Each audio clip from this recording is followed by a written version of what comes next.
नमस्कार, मी श्रीशैल स्वामी. गल्ली ते दिल्ली या युट्यूब चॅनलमध्ये आपलं स्वागत आहे. राष्ट्रवादी काँग्रेसच्या आमदार अपात्रते प्रकरणामध्ये आज सुप्रीम कोर्टामध्ये सुनावणी झाली. या सुनावणी वेळी उपमुख्यमंत्री अजित पवार आणि त्यांच्यासोबत गेलेले आमदारांवर अपात्रते संदर्भामध्ये निकाल हा 15 फेब्रुवारी पर्यंत द्या अशा प्रकारचे एक निर्देश सुप्रीम कोर्टाने विधानसभा अध्यक्ष राहुल नार्वेकर यांना दिले. नार्वेकरांनी याबाबत वेळ काढून मागितला होता, मात्र त्यांच्या या मागणीला सुप्रीम कोर्टाने फेटाळून लावले.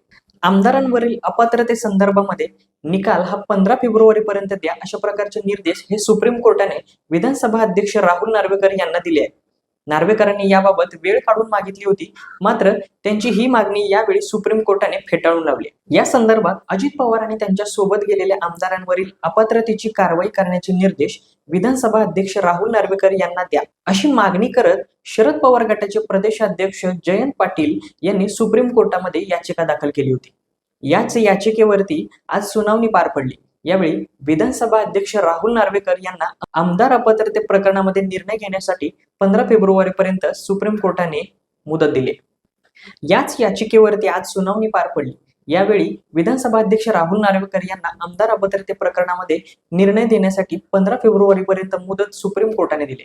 राहुल नार्वेकर यांचे वकील सॉलिसिटर जनरल तुषार मेहता यांनी 3 आठवड्याचा वेळ मागितला होता, पण वकील अभिषेक मनु सिंघवी यांनी याला विरोध केला. राहुल नार्वेकर यांच्याकडून वेळ वाढवून मागणे हे नेहमीचेच आहे, त्यामुळे 1 आठवड्याची मुदत द्यावी असे मनु सिंघवी म्हणाले.